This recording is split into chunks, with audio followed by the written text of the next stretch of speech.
been a student of business. We've been an admirer in many cases of businesses. We've never seen a company that we admire more than this car. It's a remarkable achievement. It's a combination of brains, talent, imagination. A company that started with absolutely nothing not that many years ago and has now become a worldwide supplier to the most discerning of buyers, people that know what they're doing when they buy the products that this car sells, and to have this carved out of a mountaintop here in Galilee is really a remarkable achievement, and we tip our hat to the people who have enabled it to be done. And equally impressive this morning, we have visited the Teflon Park that Stef has developed, and as you know, half a dozen now. I had to see it with my own eyes. I've read about it. I think the world should learn much more about it because it's an example of what can be done, in this case, by a single man who had as a goal Arabs and Jews working together, people developing a potential, people developing a stake in society so they had something to lose, and started thinking about what they could do to be more productive and useful in society and not think about their unhappinesses. And it's a model. Charlie and I are enormous believers in models. We try to learn from others. Charlie's favorite is Ben Franklin. I've learned from all kinds of teachers. And this car and the Stef Park are models. They should be teaching beacons really for people throughout the world in terms of both what can be done in industry, but also what can be done with human beings. So I'm here to sing their praises, and it's been a remarkable morning. I'm looking forward to going back to the United States and telling people about it. I think it's underappreciated, frankly. I think that the world needs to know more about what's happened up here in a very remote part of the world for many. When the story gets told, people will study the model, they'll replicate the model, and they will admire enormously the creators of the model. And with that, I'd like to turn it over to my friend Charlie. Well, I've got nothing to add to that one. This is one of the world's great companies, and created a short time ago in a tough environment in a country that had plenty of troubles. And it's an achievement with few parallels in the past history of the business of the world. And Warren is right. Other people can learn from this, but they don't learn that much from Berkshire Hathaway. I think the world learns very slowly. As fun as I'm going to Charlie here. The world does work. The world does work. Stef, you'd like to make a statement? I think microphone, please. Microphone.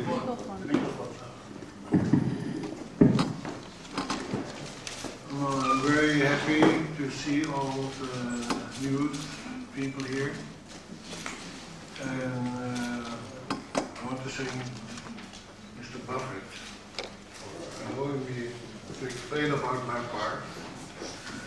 And I will use the opportunity to invite you here quietly and to show you what we actually talked about, because I believe that this is a way to make peace, giving everybody a possibility of a job and something to lose, something to make, something to lose, and choose the right type of profession.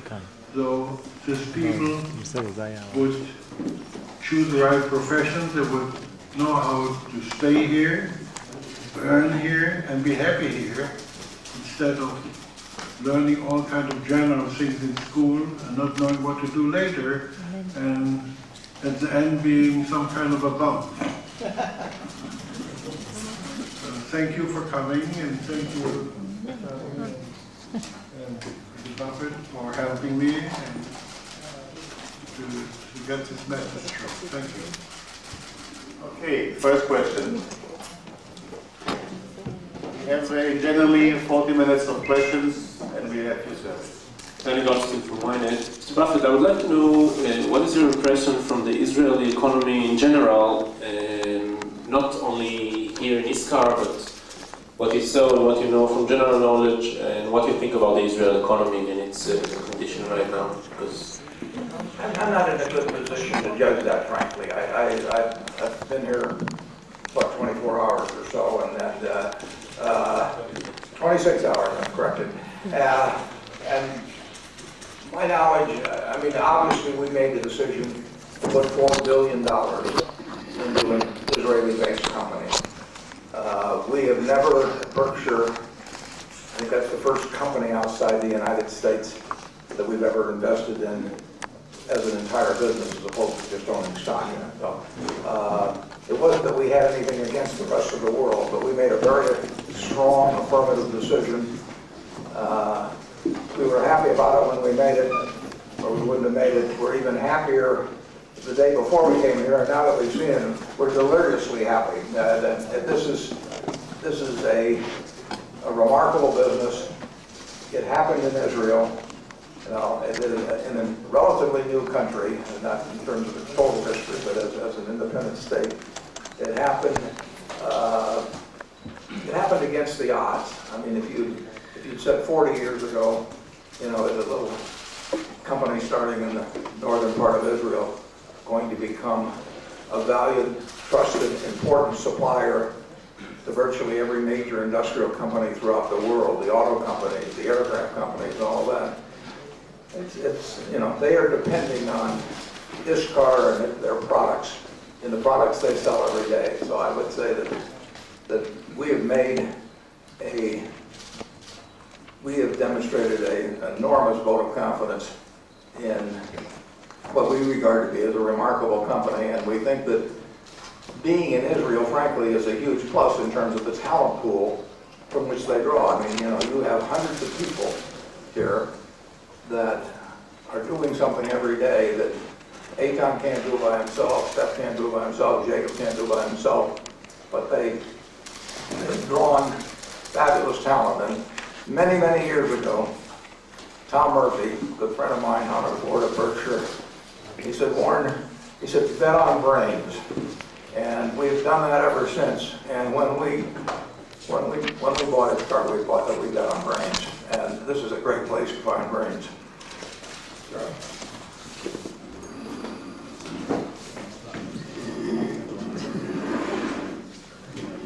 Yeah, and well, we can't comment on the ripples in the Israeli economy because we don't know anything about it. We do see a lot of civic virtue in Israel. I'm very impressed with this universal military service that's required of everyone. And, Israel didn't choose all this hardship and hatred and difficulty, but having to adapt to it created a degree of civic virtue, which is a pleasure to see. I feel a little bit nobler as I come to this place. We like the culture. We like it, yeah. And we like the fact that Iskar gets along so well with the Arabs. Has so many Arab employees. That's a huge plus. Okay. Next Thank speaker. you. David Bedeen, writing today for the Jewish Press of Omaha, Nebraska. The Jewish community of Omaha, Nebraska sees Iskar now as part of its home in Israel. Now I'd like to ask the Wertheimers the question they asked me to ask you. This summer, you were under attack for 33 days. Your feelings, how you coped, did this bring you back to memories of Nazi Germany, when you heard the genocidal calls of Nasrallah? Did this remind you of what happened 65 years ago?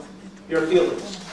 And to Mr. Buffett, your instinctive feelings on how Israel, especially this region of Israel, could better present itself to the world media.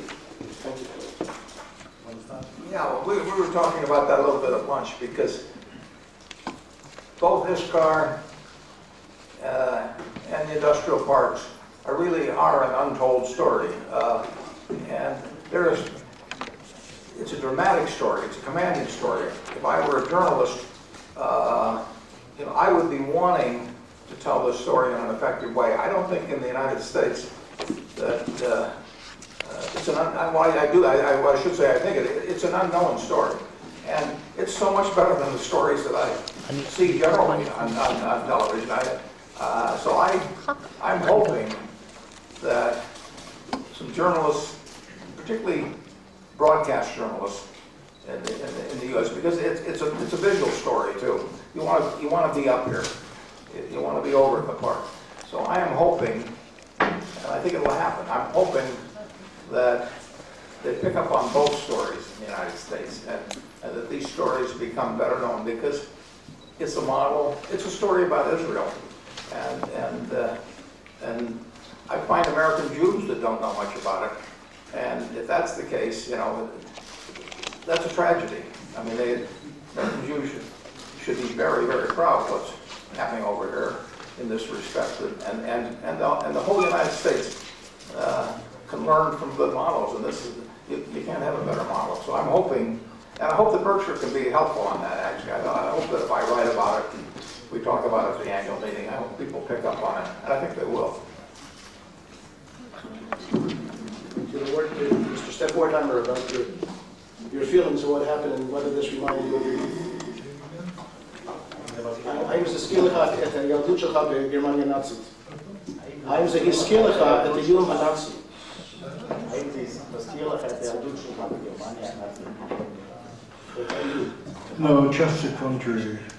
It was an overplayed story, and in Germany I had to leave a country, therefore I'm happy to be here to help to build Stefan. But this is a different story. The story actually begins with oil from Iran and ends up with the Hezbollah, which tries to get to be known around the corner. And it's a disturbance factor, but it won't change anything what we're going to do. We're going to build this country, that's it. Thank you. Rosenberg from Bloomberg News. You spoke today about ISCAR being your first overseas acquisition of the company. Are you considering any other acquisitions here in Israel or elsewhere overseas? And as a related question, the private equity funds have accumulated large amounts of cash, and they're obviously in the market buying companies as well. How do you see yourself competing with them? It's difficult to compete with them, and they are operating around the world. They have large amounts of money, and they may end up buying some businesses that we wish that we had bought instead. In terms of businesses here in Israel, Eitan found me with I don't know how many cent stamp that he spent on that, and I collect calls if they're from businesses for sale here. We do wait till things come to us. We don't go out and prospect, but we get phone calls, we get letters, we get faxes, and last year in October, I was lucky enough to get a letter from Eitan, and I didn't know anything about his car before. I didn't know about the family, but the story he told in a very brief letter just left off the page, and so I emailed him, and we got together soon thereafter. Frankly, I don't think there is another one like ISCAR, but there's one about 50% as good. I still want to hear about it, and I would hope very much that in the next 12 months that I hear from somebody from Israel. That'll be terrific, because we're not doing any better than any place in the world than we're doing in Israel right now.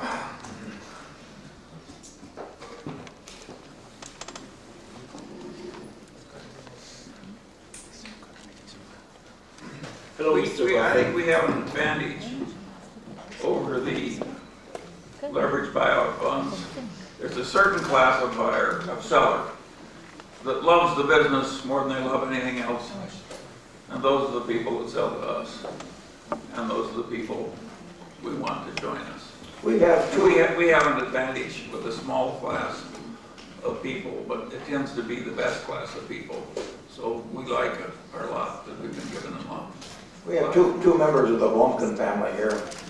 And on August 30th, 1983, on my birthday, I went out to the Nebraska Furniture Mart. And their grandmother was in charge of the sale. And one person in the room, not the two that are here at all, but one person in the room said, I think we can get more money from somebody else. And Mrs. D, bless her heart, said to this particular person, she said, you just tell me how much more you think you can get for your stock, I'll pay it to you, and I'm still selling it to Mr. Buffett. So we do occasionally meet out some people because they really do want to join up with Berkshire. It is a good home for a business, and you know, it's forever. And they're going to continue running their business as they have before. It's not a piece of merchandise to be flipped or anything of the sort. It's a permanent home to develop it within that business. You know, whatever its future potential may be, that potential will be reached within Berkshire. If I may add, at the other side, at the room, I think the Berkshire Hathaway had a unique product. We were searching for 3 years to find a solution how to further, in the long future, secure and organize our future for our customers, for our people, long after we are old and gone. And after searching 3 years, we found that Berkshire Hathaway is like a boutique, has a specific product which we did not find anywhere else, and we could also get more money from other people, but it was not the right solution. The specialty of the product at Berkshire Hathaway, as we see today, we spoke to a lot of other people after we met them on May 6th in the annual meeting, it's a special product for family businesses and for strong culture organizations that want to keep on prospering in the same way they did in the past. So it's a very specific product. It's the only possible solution for family businesses around the world. And I hope we'll be the one to open this boutique out of the American boutique to be part of the whole world. Hello, Mr. Buffett. Many Israelis, including me, would like to be partners of yours, but we could not afford it. We could not afford to buy even one stock. Isn't it about time, when your stock is getting to almost $100,000, to do a split? Well, as you know, we have a B share, which is 1/30 of the A, and I hope that gets to 100,000 sometime, but that's a long way off. And we have a variety of policies. And through those policies, through our communications, we try very hard to attract a special breed of owner. Now, anybody can buy our stock. So we could, you know, you've got institutional buyers, you've got hedge funds, you've had day traders not so long ago. And we can't control that. It isn't like we can say you get it as a partnership and you don't. But through our policies, through our communications, we can try and self-select who comes to Berkshire and becomes an owner. And we really want people who are owners that are in sync with us. We're going to hold the rest of our lives. You know, I promise not to sell it. Pardon? I promise not to sell it. Yeah, well, we want to run it. Ideally, we would never have anybody sell it. I mean, we really want owners that we run it with that kind of a time horizon in mind. And splitting a stock is a very minor element in that philosophy. But if somebody really thinks 2 $5 bills are better than a $10 bill, they're probably not the greatest long-term partner. I mean, we want people that are not attracted by the fact that maybe they'll split the stock next week, or maybe they'll change the dividend, or maybe they'll do this or that. We really want people who are thinking, I'm buying into a business like I buy a farm, or like I buy into an apartment house. And the price per share, to some extent, we set up the D stock so people with $3,000 couldn't buy, and it was about $1,000 when we issued it. But we don't want, we want to attract really investors and not people who are speculating in it for the short term. And we think having the arrangement we have with the A and D and a high price per share overall is a slight plus and attracting the group of co-owners that we wish. Yeah, it's a peculiar attitude for the corporation to express. But we like to attract smart shareholders. The dumb ones we're delighted to have by somebody else.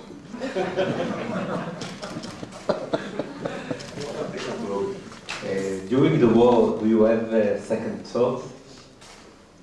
Zero. Absolutely not.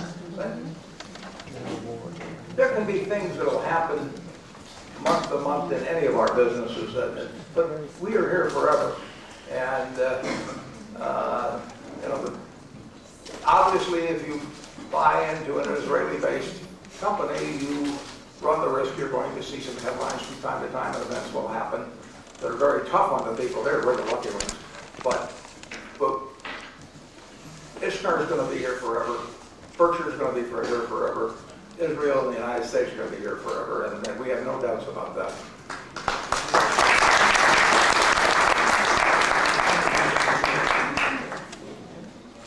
Once you said that you are making the mistakes when you have a lot of money, a lot of cash. Isn't it now that you have a lot of cash? Well, we do a number of things when we have a lot of money now. There's no question. We try not to change our standards at all, but obviously if we have no cash around at all and we want to do something, it would have to be pretty darn good for us to either go out and borrow some money or do something. So cash can make you careless. We've tried to develop an immunity to that over time. Charlie thinks he's more immune than I am, but I'll let him explain that himself.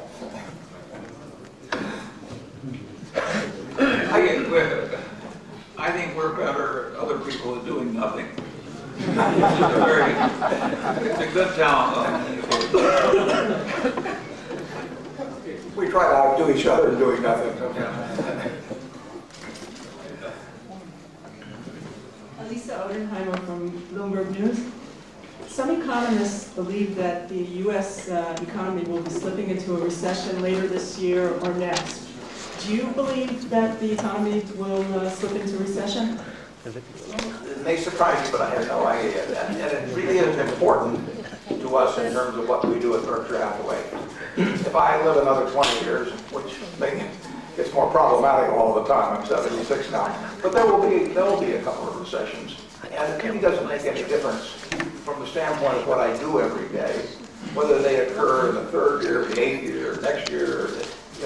They happen periodically in capitalism, and my job is not to predict those and to dance in and out of stocks or businesses, because I think I know what's going to happen in business a year from now. My job is to find great businesses run by great people. And if I do that, it doesn't make any difference whether the next recession is 6 months from now or 6 years from now. It will happen. But if you think of all the great businesses, let's just say that somebody had given you a prediction that, that 1974 would be a year of recession. Well, actually, that was a good year to be buying things. And you don't want to get out of a game that you understand and that can be quite profitable, to play in a game that you really don't understand and where you don't bring anything to the party. And we don't bring anything to the party in terms of economic forecast. Excuse me, please. I have one question. Please answer to me. What is your policy about the salary of the simple workers in your industry?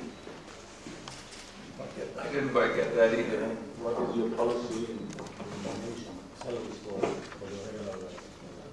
The people that run our businesses, when the Bumpkins run the Alaska Furniture Mart, when Jacob runs this car, when Tony Nicely runs Geico, they make all of those decisions themselves. The only decision I make, in most cases, is what the top person makes, but that they run, there's 20,000 people working for Geico. It would be chaos if I tried to set salary scales or benefit scales or anything like that. So each business runs on its own. And we don't have any conferences of the managers, and we don't have any directives going out from Omaha. Their directive is to run their business as if it was the only business they could own for 100 years and they never could sell it. And they do whatever's right by that guideline. Hello, I'm Ora Koren from Haaretz, the Manger newspaper. Mr. Buffett, I would like to know what are your expectations, your business expectations from ISCAR for the next 5 or 10 years?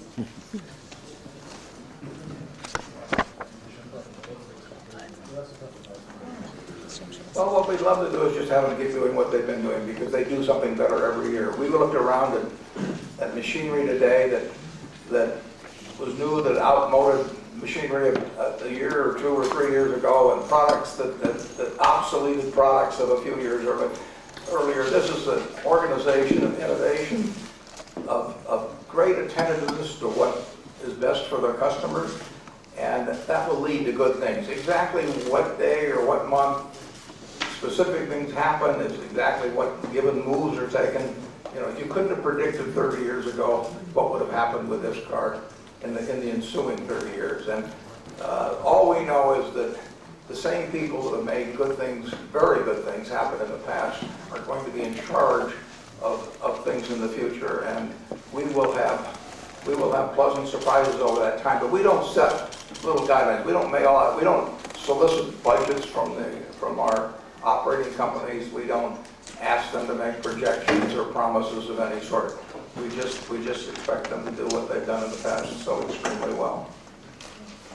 A question from Mr. Wertheimer, both Mr. Wertheimers. Do you have any value idea about what you're going to do with the money that you get from Mr. Buffett? Even if you have slight memory problems. Build industrial parks.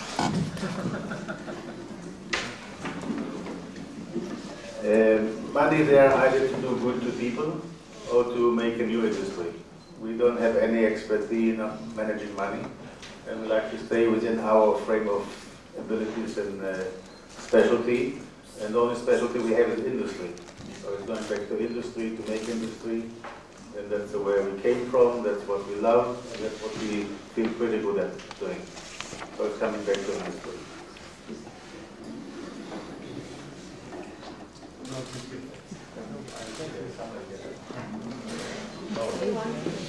One more question for you, Mr. Eitan. What will you do now in ISCAR that you couldn't do before? I have more responsibility because I have many more shareholders. And then ISCAR has a much bigger task. It's not only has to keep customers happy, it's people happy, it's some shareholders. First of all, it has many more shareholders. Then it also serves as a pilot. And the first one to be built out of the whole of the States for Berkshire Hathaway. And we serve as a model for our country and for the world. And it's a big, big responsibility. And we all feel that we have to do a very good job. And basically we can try to do what we did in the past to keep the same story going on. Yes, I think it's fair to say that the spotlight will even be more on ISCAR in the future than the past, simply because of the visibility that Berkshire has throughout the investment world to some degree. So I am looking forward to telling the story of ISCAR, for example, in the annual report of Berkshire next year. And I'm looking forward to getting questions about it at the annual meeting. And so I mean, if I were in charge of publicizing achievements in Israel throughout the world, I can't imagine a better story to tell than really the two stories that I mentioned earlier on. And I really hope, and I expect actually, that we will increase the visibility.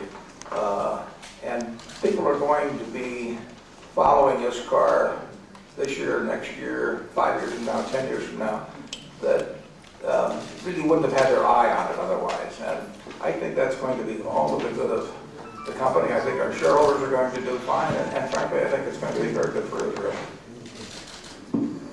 I'd like to add that our main mission is to make our new shareholders, and Charlie and Warren, very proud of what the decisions are made. But I have to be very correct.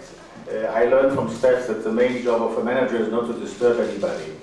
And my main job was not to disturb Mr. Hafaz, which is sitting here, and he has a responsibility, and he's carrying out the flag. So it's up to him. And I wish he does a wonderful job, and I'm sure he'll do it. I think there's an indirect your father. I mean, your brother message is very from good too. Berkshire's large investment in Israel. I think other foreign capital probably should consider making similar investments. Sure, there's more risk because of the hatred and war and what have you. But the other side of that is that you have people who really feel they can't afford to fail, and therefore people work a lot harder. So the outside capital that is coming into Israel is getting a more motivated workforce than it would get in some very socialist country or one that was raised on minerals or something and didn't have to work. We're trying to think of where there's 7 million people elsewhere in the world where there's this much talent. You know, I mean, it's remarkable. Just pick out, name a city of 7 million in the United States or someplace, or name a country that it doesn't exist elsewhere. So we're just going to take advantage of it. Could all of you imagine that there would be another 20, 30 places like this, and everybody would need more workers, there wouldn't be unemployment, and there'd be more customers than we can supply to, and that we have to ask for help from our neighbors to also put up factories so we can supply everything. This is a way to peace. It's not industry only. Industry is a tool. So please put it in your mind. It's a tool to make peace by creating jobs. And therefore, I think everything adds up together. This marvelous organization who is world known, ISCAR, who was put up 7 years ago, who succeeded in putting this Galil on the map. And we are on the map. And please help us to stay on the map and that there be more places like this. Thank you. Good afternoon, Mr. Buffett. Sharon Grobel from the Jerusalem Post. It's great to hear that you're such a great believer in the talent in Israel. Wouldn't it be something you'd be looking into investing into this talent in Israel? And will you be coming to Israel again, to search for this talent, although you said business comes to you in the first place? So I'd like to hear your opinion on that.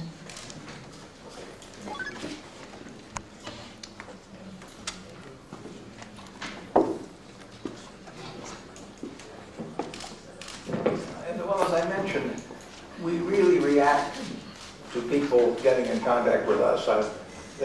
We only have 17 people on our entire headquarters, so I could get spread pretty thin if I were out there prospecting, essentially. So what I hope is that I get our message out to people who have businesses and that they get in touch with us. I found that to be, and that's not true in Israel, it's just true in the United States or any place in the world.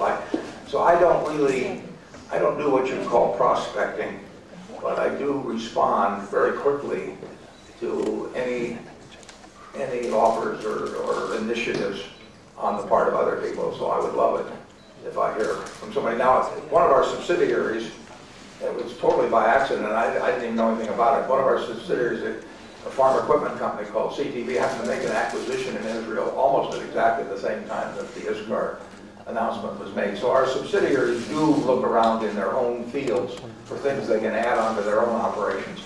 But in terms of major new operations, they really do come to me, and I don't think I can physically handle it if I started trying to go all over looking for businesses.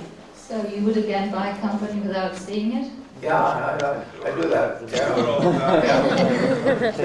There are companies we haven't yet seen. The CTV that I mentioned is based in Indiana, but that's about as close as I can come. I mean, I have not been there. Charlie hasn't been there. I hope that there really is a company there, but I haven't shown it.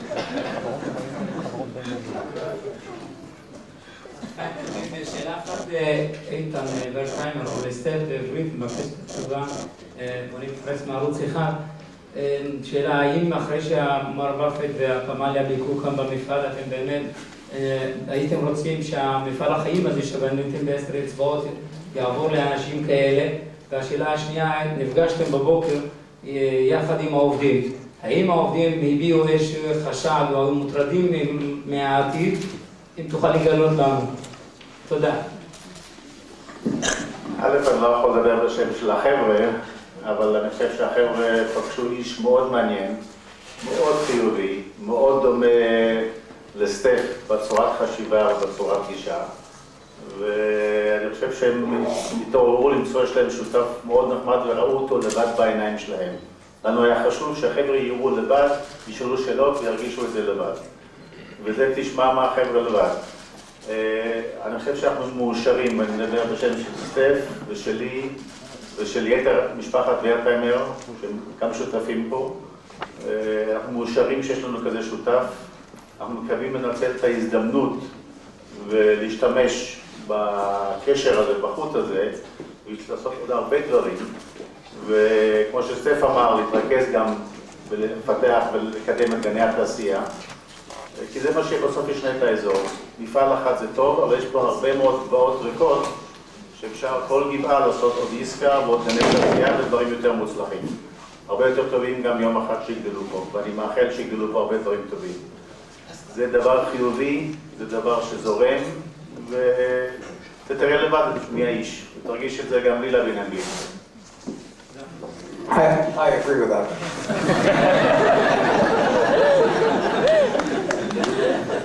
הבנת?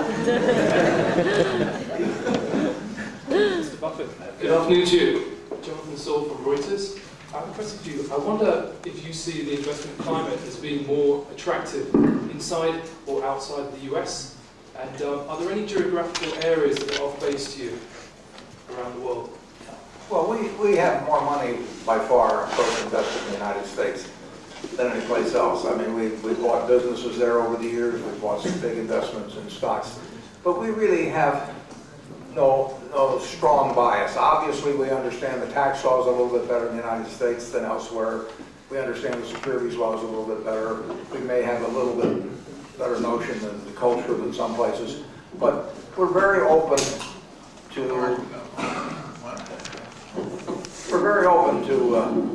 looking at businesses in most places. We obviously want some place where we think we understand the culture reasonably well. And we want some places that have a respect for investment capital and where there's a rule of law. But that would include a significant portion of the globe, and I hope that Berkshire over time becomes spread more and more over the globe. We're not reluctant at all to buy businesses in the United States, though. I mean, we're not trying to get out of the United States, but we love the fact that the world now, to some extent, that Berkshire's better known. We're more likely to hear from companies outside the United States than we would have been 10 or 20 years ago.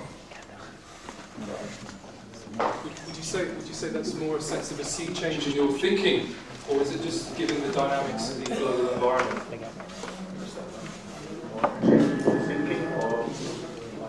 Warren doesn't change his way of thinking, ever. I think he's put it very well. My family would underscore that too. He operates on a bigger stage through the expense of life, but he thinks the same way.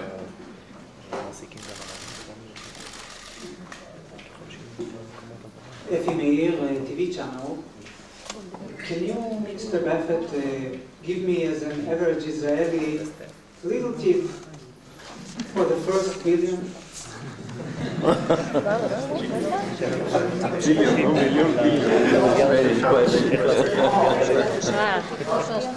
Way of anyone doing it is just put $500 million in your pocket and double it in half. You can't have $1 billion. Let me help you too, okay? Take notes. Whatever you like and you love, you'll make good, you'll be successful. That's all. Stef is 100% right. I mean, if you're doing what you love, as Charlie and I have been doing, I jump out of bed in the morning, I tap dance to work. I mean, I'm having a great time. And if you do that good things happen over time, you know, and you really shouldn't, I know the question was asked facetiously, but I was having as much fun when I was 21 or 22 and I had $10,000 as I had now. Now I'm having as much fun now as I had then too. Just the actual participation, you know, that's the fun of it. I mean, long ago I passed the point where it made any difference in how I ate, and I was drinking Coca-Cola back then. I'm still drinking Coca-Cola, and everybody in the world can drink Coca-Cola. So what I do does not enable me to get more enjoyment out of the Coca-Cola than you can get for the same price. But what you really want to do is something that turns you on in life. I talk to a lot of students, and if you're not doing something that's exciting to you and you get a chance to switch to that, you really should do it. It's not a matter of money at all. There's an apocryphal story about Mozart that would help answer your question. This young man, about age 22, came to Mozart and said, I want to start writing symphonies. And I want your advice as to how I should do that. Mozart said, you're too young to write symphonies. And the guy said, but you were writing symphonies when you were 10 years old. And Mozart said, yes, but I wasn't running around asking other people for advice how to do it.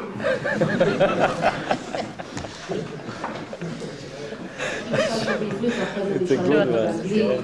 רוב האנשים מתחילים, אותה שאלה, אני לא הכל מערוץ 10, רוב האנשים מניחים שאם יהיה להם כסף אז הם בהכרח יהיו מאושרים.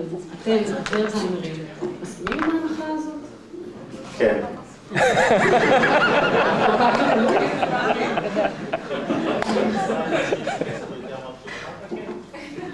בהכרח. מה ההבדל בכן ולא? מי שמבסוט, מבסוט, מי שלא מבסוט, לא מבסוט. כסף זה לא קשור לפסיכולוגיה ולא קשור לאושר. אושר בעין ולא אושר באלף, זה שתי דברים נפרדים. מישהו יכול להיות עשיר ככורח ואומלל כמו לא יודע מה, והפוך. ויכול שניהם ביחד, זה תלוי באיש. סטף, יש לך איזושהי תובנה מעניינת בנושא הזה?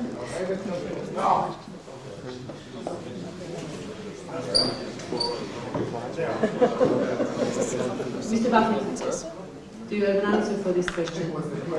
This assumption that you will be happy if you will have money. May I just give you background before Mr. Buffett answers? Buffett lives in the same house for Maybe you'll answer. I think there's no house in the world. I stay at Bill Gates' house when I go out to Seattle, but I wouldn't trade houses. I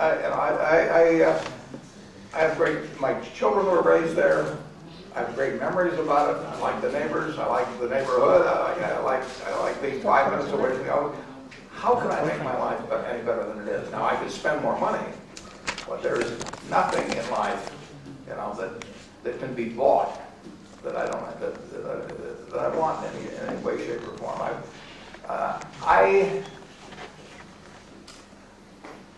I used to deliver papers when I was in my teens. If you offered me a choice between running a major university or running a government bureau, or for that matter, running most great American corporations where I would be committee meetings, I would rather deliver papers. And I could be happy, I would be happy delivering papers. My grandson had a route, and I used to go around and deliver papers with him. So doing what you love, it just doesn't get any better than that. And, you know, if you make a lot of money along the way, some money should, but one thing I can do that I wouldn't be able to do if I had a normal job is I get to fly on a private plane, and that's a big plus. I'm not about to give it up. but if I had a house that was 10 times the size, if I had a huge boat or something like that, other people might want them. I could own a professional sports team, you know, and then I get criticized for the players I chose. I just don't have any desire to do it at all. And I am very happy. I work with people I love. They treat me marvelously. I mean, I just don't. Thank you. Let me help you one thing, hello.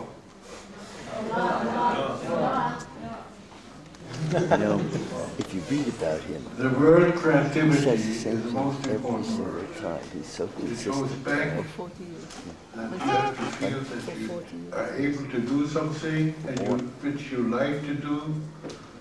And I don't think money helps you or doesn't disturb you. Maybe just contrary.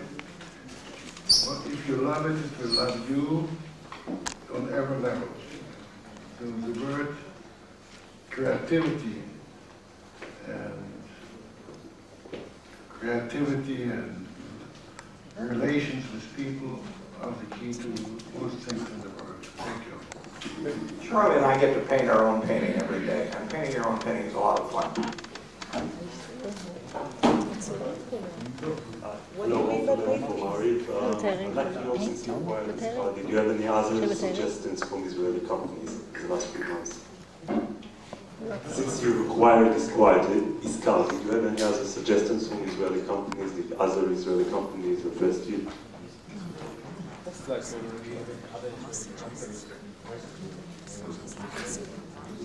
No, I'm really not familiar. And what we, in terms of large standalone companies, we do require a fairly good sized company in order for Berkshire to make an acquisition that's outside the field of what we're already doing.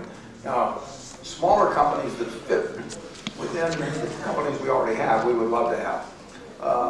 But if we were to buy a new standalone company, that has to be a fairly good size. And I'm not familiar with them, but I wasn't familiar with this car a year ago. So I would love to hear about new things. Okay, the last question. Who would you last? Dave Rosenberg again from Bloomberg. Mr. Buffett, you expressed some interest in investing in U.S. utilities. There was a proposed merger between public service and Exelon that apparently has fell through. Is that a possibility that you'd be interested in public service or some other utility? Is that on your radar screen right now? Yeah, we are interested in acquiring additional utilities, and my guess is in the next 10 years we will buy 1 or 2 or 3 good-sized ones, but you never can tell when they come along. We're familiar, I think, with almost all of the large, we are familiar with all the large utility operations in the United States and some outside the United States. We look at anyone that indicates an interest in possibly selling, but we would never comment on any specific deal. Okay. Ma? I have a question for Mr. Buffett. Last one. We saw you meeting with the kidnapped soldier's father. What did you have to say to him? Well, I certainly wished him the very best in terms of his son being returned. I mean, to have a 20-year-old son that's been held captive. He should be released today. I hope he's released very, very soon, and my thoughts and prayers are with him. Okay, I'd like to thank everybody.